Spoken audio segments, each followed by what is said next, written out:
Allahumma sholli ala Sayyidina Muhammad wa ala ali Sayyidina Muhammad.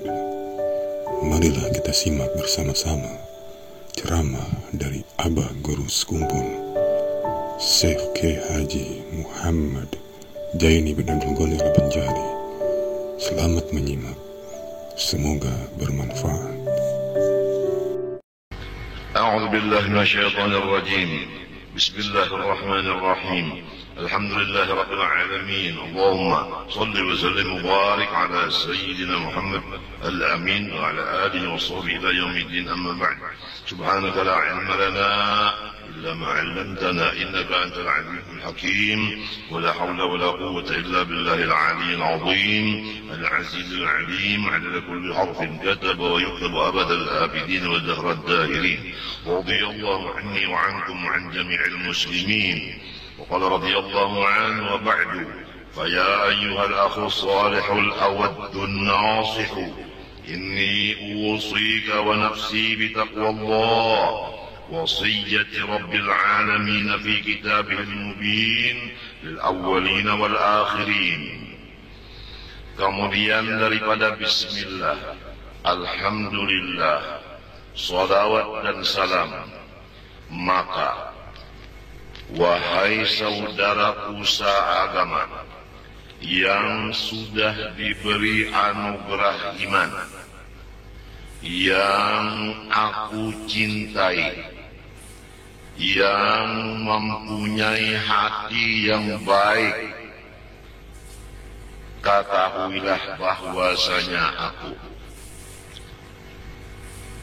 menyampaikan wasiat kepada diriku dan kepada engkau dengan wasiat Allah Subhanahu wa ta'ala yang dicantumkan di dalam kitab suci Al-Quran. Ditujukan wasiat itu bagi semua hamba Allah yang dahulu dan seterusnya. Wasiat itu yaitu yang dinamakan takwa kepada Allah Subhanahu wa ta'ala. Wahia ibaratun an ijtinabi ma nahallahu anhu wa fi'li ma amarallahu bih. Maksud daripada takwa itu adalah menjauhkan diri daripada semua yang dilarang oleh Allah Subhanahu wa ta'ala dan memperbuat semua yang disuruh oleh Allah Subhanahu wa ta'ala. Adapun usaha ikhtiarnya untuk menjauhkan diri dari yang dilarang Allah, yaitu harus mempunyai makrifat kepada Allah yang mewarisi takut hati kepadanya. Artinya kita harus mengenal akan Allah yang sangat besar itu. Contohnya, kalau samut atau nyamuk menggigit kita, sudah kita kada tahan membiarkannya. Pasti kita menjauhkan diri daripada gigitan nyamuk dan semut itu tadi. Apalagi siksaan Allah Subhanahu wa ta'ala. Kalau kita pernah melihat orang-orang yang disiksa di penjara, maka rasanya hati kita takut masuk penjara. Padahal hanya di dalam dunia, belum lagi siksaan Allah di akhirat. Dengan memperhatikan dua contoh itu tadi, insya Allah hati kita Takut kepada Allah sesudah kita mengenal akan kebesaran Allah. Orang yang belum mengenal kebesaran Allah pasti tidak bisa takut kepada Allah.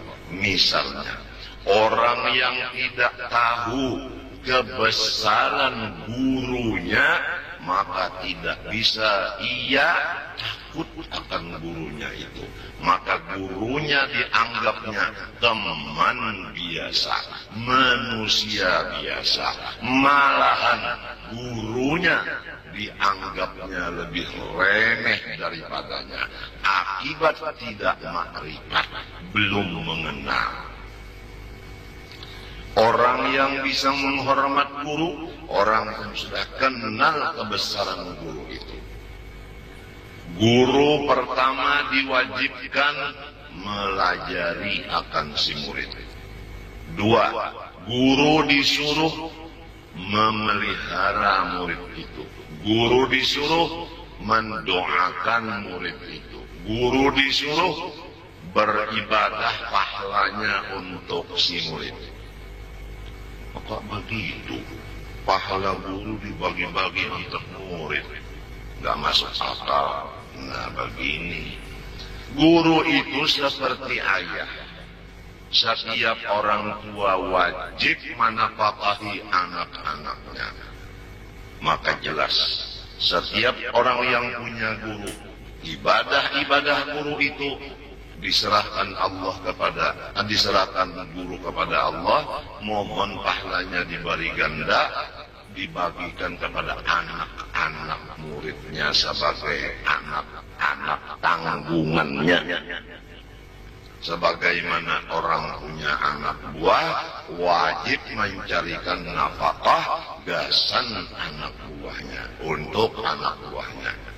Jelas. Dan setiap guru tidak ada mempunyai sifat amarah terhadap muridnya. Dia mempunyai kasih sayang kepada muridnya. Di atas daripada kasih sayang ibu bapak terhadap anaknya.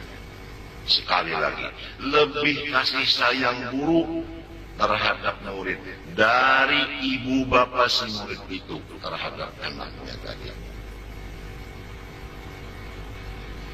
Arhamun nasi bin nasi al-ulama, hadis Nabi. Ulama itu paling kasih sayang dari manusia terhadap manusia. Tapi Allah lebih-lebih lagi Arhamur Rahimin.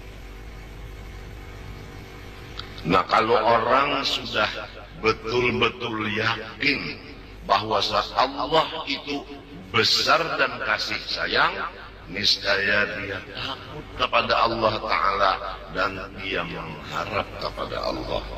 Nah, sudah ada takut kepada Allah, sudah ada mengharap kepada Allah, karena sudah mengaji dengan yakin masalah sifat-sifat Allah, baru kita beralih apa yang dilarang Allah. Mau tidak mau kita pasti berusaha berikhtiar dengan keras mengaji apa-apa yang dilarang Allah. Kalau mengaji makrifat sahaja, maka hasilnya hanya takut dan mengharap. Tapi yang dilarang Allah, dia tidak mengaji, maka tetap pekerjaannya pasti pekerja yang dilarang. Sebab dia belum tahu yang dilarang itu. Demikian juga mengerjakan yang disuruh tidak bisa, karena dia belum tahu apa-apa yang disuruh Allah. Nah, oleh sebab itu mengaji makrifat sampai menghasilkan takut dan harap, mengaji segala larangan Allah, mengaji segala suruhan Allah. Kalau makrifat tidak ada penghabisannya. Kalau larangan Allah sangat banyak hitungannya, suruhan Allah pun sangat banyak hitungannya. Oleh sebab demikian, sadarlah, tidak ada menuntut ilmu agama yang disebut tamat atau tuntung. Tidak ada. Rasulullah SAW bersabda, "Utlubul ilma minal mahdi ilal lahdi." Menuntut ilmu agama mulai kecil sampai ke liang lahat. Tidak ada orang menuntut ilmu 1 bulan selesai. Tidak ada. Harus sampai mati. Karena suruhan Allah sangat banyak. Yang dilarang Allah pun sangat banyak. Mengenal Allah makrifat, Allah tidak ada batas, maka makrifat pun tidak ada batas. Sekadar kita makrifat kepada Allah, sekadar itu bisa melaksanakan takwa kepadanya. Sekadar kita makrifat dan takwa di dunia, sekadar itulah kita lezat nantinya di dalam surga. Maka selama umur ada di dunia ini, kita berusaha sekeras-kerasnya dengan perintah Allah dan tuntunan Rasulullah Sallallahu Alaihi Wasallam dan ruhani para masyayikh kita dan judud atau nenek moyang kita, maka kita akan mendapat kelezatan yang luar biasa nanti di dalam Firdaus, surga yang paling tinggi. Yang di Firdaus itulah duduknya kekasih kita Rasulullah sallallahu alaihi wasallam. Untung bagi orang yang umur dari kecil sampai tua 70 diisi siang dan malam dengan menuntut ilmu dan mengamalkannya. Rugi orang yang umurnya diisi dengan menuntut yang bakal ditinggalkannya atau yang hancur.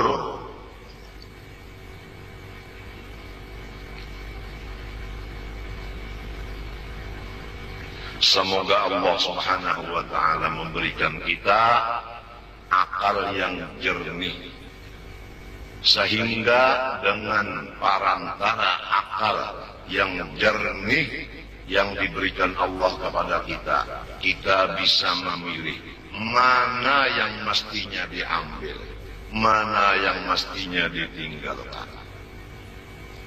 Dunia akan kita tinggalkan. Bahkan sebelum kita meninggalkan, banyak terjadi, dunia sudah meninggalkan. Tidak sedikit orang kaya yang mendadak menjadi orang fakir. Betul? Tidak sedikit pejabat yang mendadak jabatannya dicopot. Sebelum dia mati, sudah ditinggalkan oleh dunia. Istri dan anak buah adalah dunia. Banyak terjadi sebelum mati, sudah ditinggalkan istri. Belum mati, sudah ditinggalkan anak-anaknya.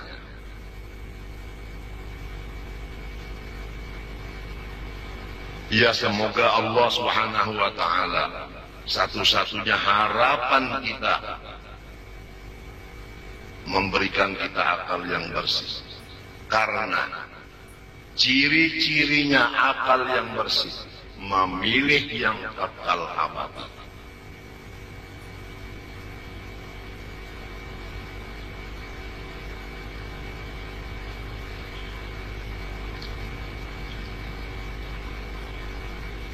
Wallahu khairun wa abqa.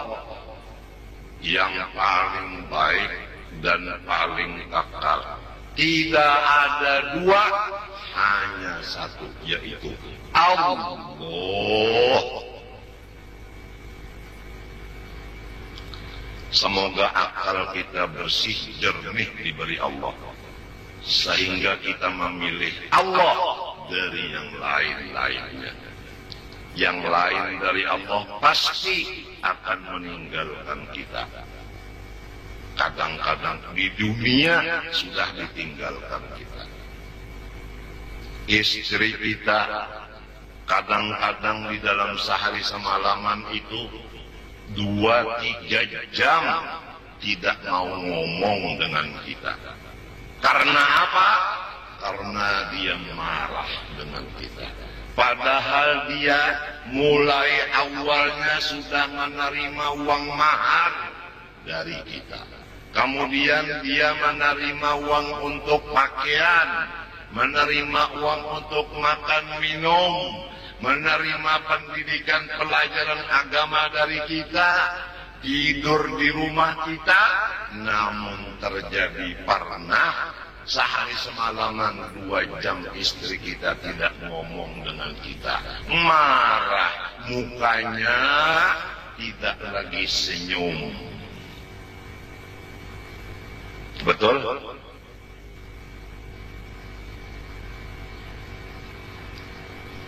Betul? Seakan-akan kita ini dianggap istri najis, seakan-akan kita dianggapnya adalah bangkai yang lebih bosok, jadi dia membenci dan menjauh.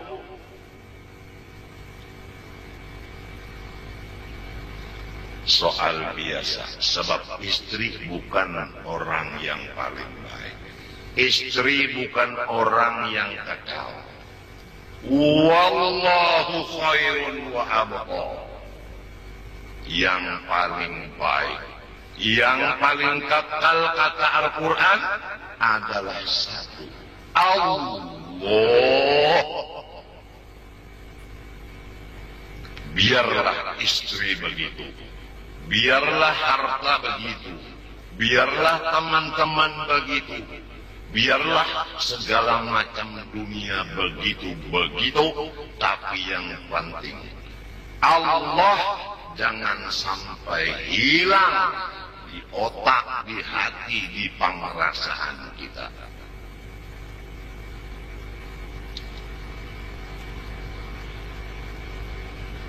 Watruk minal azwaj man ma sa'adat fi ta'atin wa khtar'a zuban fawila. Di dalam kitab Kifayatul Atqiyah, lepaskan olehmu dari istri-istri kamu yang tidak menolong, membantu, mendukung akan kamu yang melaksanakan taat ibadat kepada Allah. Kamu ditugaskan untuk melajari dan mengamalkan ilmu, kemudian istri kamu tidak membantu pekerjaan kamu itu, maka perintah watruk, serahkan kepada ibu bapaknya.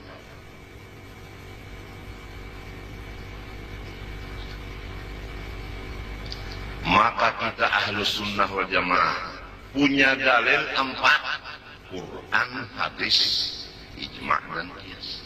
Kalau sudah istri yang kita mahar tidak membantu mendukung kerjaan kita yang seperti kerjaan Rasulullah ini, apalagi yang bukan istri, harus kita lepas semuanya karena tidak ada manfaatnya. Kalau tidak ada manfaatnya, berarti kita dapat mudaratnya. Jadi berjauhlah. Ittakhidhillaha sahiban wa da'in nasa janibah. Bikinlah sahabatmu itu hanya satu, yaitu Allah. Maka manusia itu lemparlah ke samping. Begitu di dalam kitab Minhajul Abidin. Fattishin nasa tajidhum aqariba. Silahkan engkau meneliti manusia-manusia yang ada sekarang, pasti jumlahnya mereka itu sifatnya tidak lain seperti kalajengking yang menyakiti akan pikiran dan hatimu saja. Berjauhlah dari kalajengking itu. Karena kalau kamu berdekat dengan kalajengking, kamu sakit. Kalau sakit hati, kamu jadi anggota iblis. Dan akan su'ul khatimah.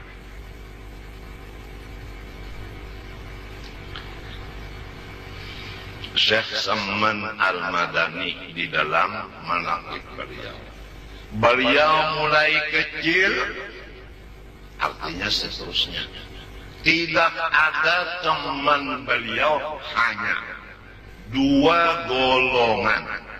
Pertama, ulama dan penuntut ilmu. Dua, orang-orang soleh. Lain daripada dua golongan itu, sama sekali beliau tidak mau berteman. Itulah paguruan Datu kita Kalampayan. Kalau disebut Datu Kalampayan murid Syekh Saman, apa arti murid? Arti murid itu ada punya guru. Arti guru itu alladzi akhadta halahu syaikhuka, alladzi akhadta halahu la man akhadta maqalahu. Bermula yang disebut guru kita, yang kita ikuti langkah-langkah mereka. Bukan guru kita yang kita ambil kata-katanya saja. Kalau kata-katanya yang diambil, kita akan menjadi orang pembicara. Kalau menjadi orang pembicara, di mana-mana berbicara, tidak ada lain tujuan selain daripada mengurak kata-kata.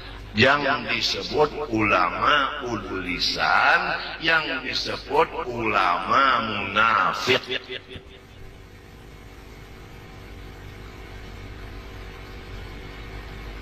Adapun yang disebut ulama-ulama Allah, mereka yang dipentingkan adalah ilmu dan amal, bukan bicara.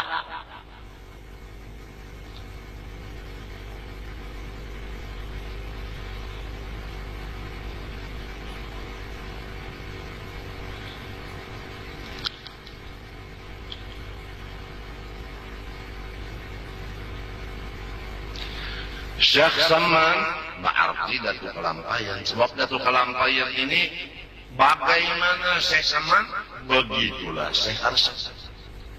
Karena Syekh Arsad murid Syekh Saman. Bagaimana Syekh Saman, begitu Syekh Arsad. Itu maksudnya yang disebut murid. Yang kita bicarakan Syekh Samannya berarti Datu Kalampayan itu. Ini manaqib Syekh Saman dan Syekh Arsad Kalampayan nang ringkas, termasuk nang kaya Jawamiul Kalim. Sedikit kata-kata tapi padat isinya. Pertama, tidak bergaul kecuali kepada orang yang betul-betul menguasai ilmu agama dan orang yang betul-betul menuntut ilmu agama. Nomor dua, orang yang soleh, istilah sebahagian orang wali. Lain dari dua ini, beliau tidak berteman seumur hidupnya.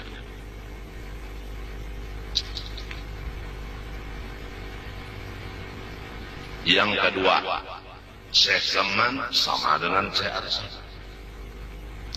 mengutamakan khalwat dan uzlah daripada bergaul.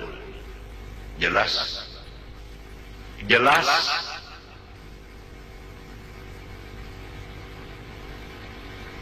Hobi beliau khalwat dan uzlah, terkecuali bergaul yang hukumnya adalah khalwat dan uzlah malahan ditambah lagi di dalam gaulan itu selain daripada khalwat dan uzlah adalah masuk menjadi benteng yang teguh dan kuat, seperti majelis ilmu yang betul-betul ilmunya manfaat. Dan tidak ada di majelis itu yang tidak patut terjadi. Maka majelis itu namanya hisnun hasin. Sesudah khalwat dan uzlah. 2. Berjamaah di dalam sholat dan majelis-majelis lainnya seperti majelis zikir. Ini pun jamaahnya yang betul-betul bersih. Kalau semua yang disebut tadi majelis ilmunya, majelis jamaah, yang lain-lain maksudnya sholat berjemaah dan lainnya sudah berubah daripada yang betul, maka kita disuruh jangan bergaul lagi di situ. Rasulullah SAW bersabda, la tajtami'u ummati ala dhalalah. Pantangan umatku ikut di dalam majelis yang ada campurannya bid'ah.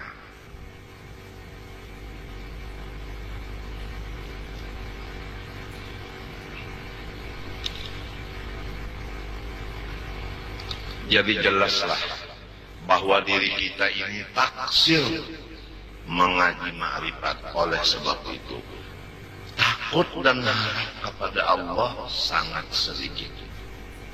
Itu pengakuan kita.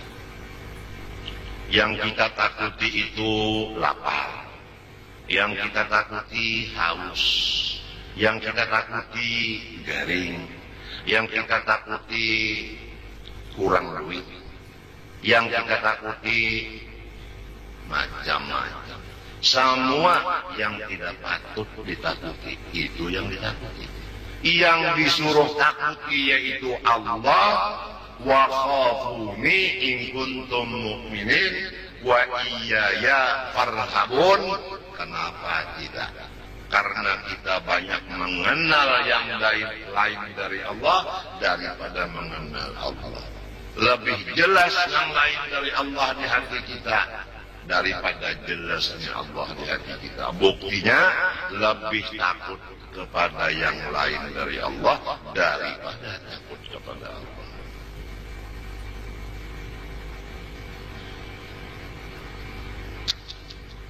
Ada yang takut melepas pekerjaan yang haram. Karena di dalam pekerjaan haram itu adalah pada ringannya, pemakannya. Kalau bunda lapas, kalau saya lepaskan kerjaan ini gimana saya makan lagi? Padahal kerjaan itu wajib dilepas karena haram. Seperti riba dan lain.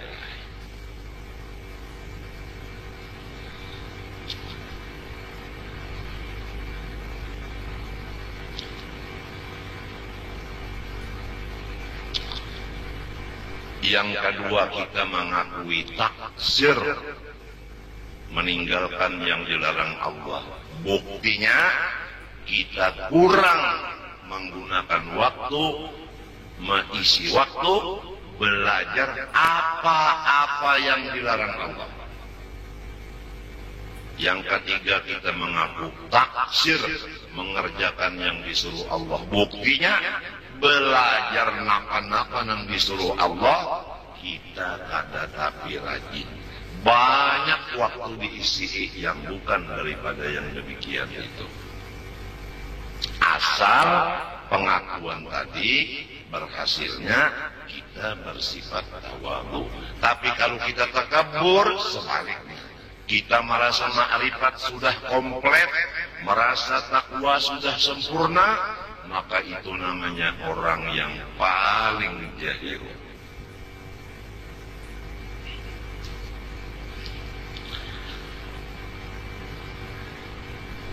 Takwa kepada Allah menjauhkan diri. Karena apa jadi menjauhkan diri?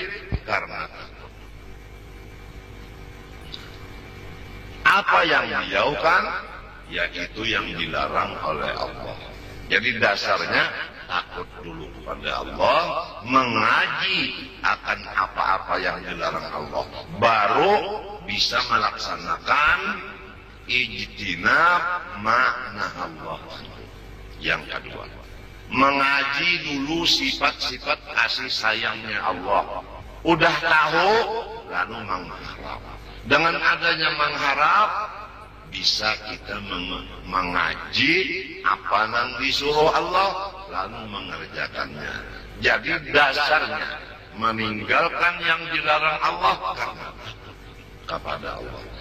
Mengerja yang disuruh Allah karena mengharap akan Allah. Jelas? Jelaskah susunan katanya?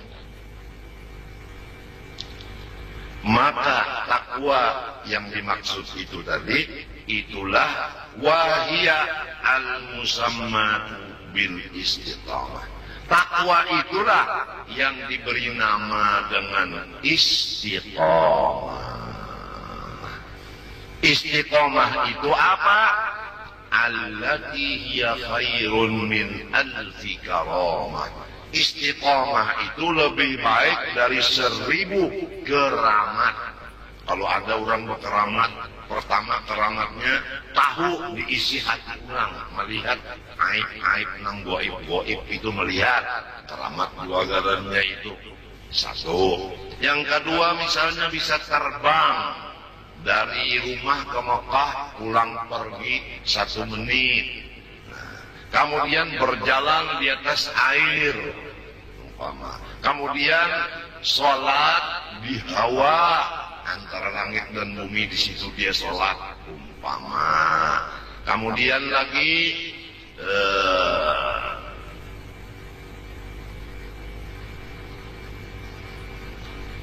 besi-besi bertutur dengan namanya dan bertutur dengan khosiatnya dan lain-lain lagi.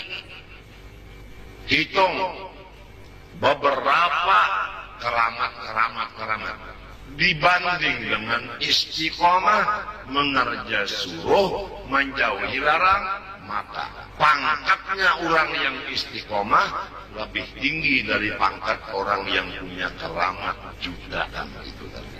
Tapi orang awam karena jahil, orang yang istiqomah, mengerja suruh, menjauhi larang, tapi tidak ada keramat tadi.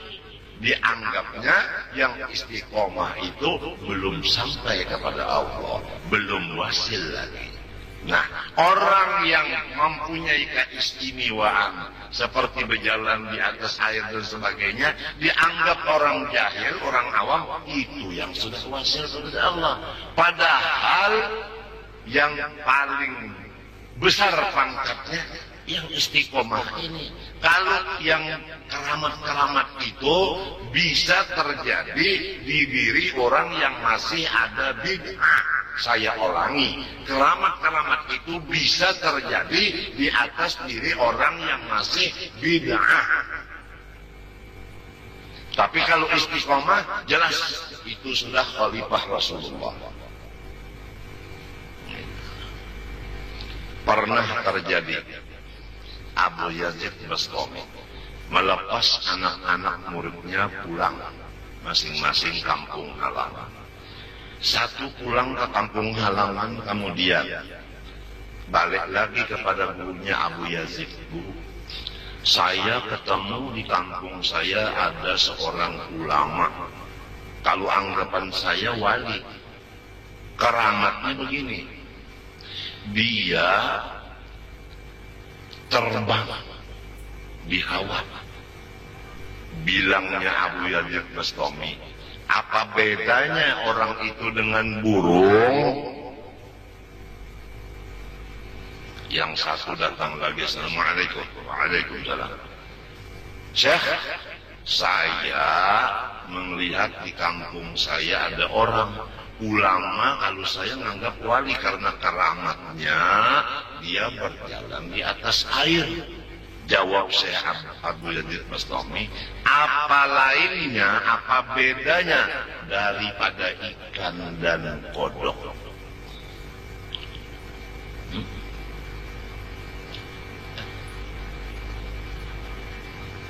Ada lagi yang datang, assalamualaikum. Waalaikumsalam. Saya di kampung ada melihat orang alim dan saya anggap orang itu wali. Keramatnya beliau ke Mekah pulang pergi 1 detik. Kata Abu Yazid, apa bedanya dengan iblis? Dia dari Masyrik ke Maghrib pulang pergi hanya sekejap.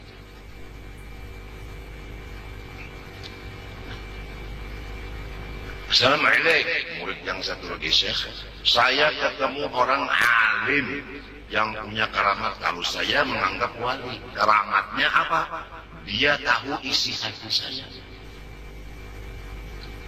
Kalau sekarang jawabannya, apa bedanya dengan komputer? Apa bedanya dengan OSG? Begitu OSG dipasang di sini, kelihatan di TV isi perut kita. Jadi itu ujar Abu Yazid Bastami, jangan engkau terpengaruh dengan macam-macam yang menyalahi adat terjadi di diri manusia, tetapi engkau boleh terpengaruh dengan orang yang istiqomah. Karena istiqomah itu khairun min al-karamah, bal hiya karamatun haqiqiyah. Bahkan dia itu keramat yang betul. Yang lain adalah tidak betul. Jelas?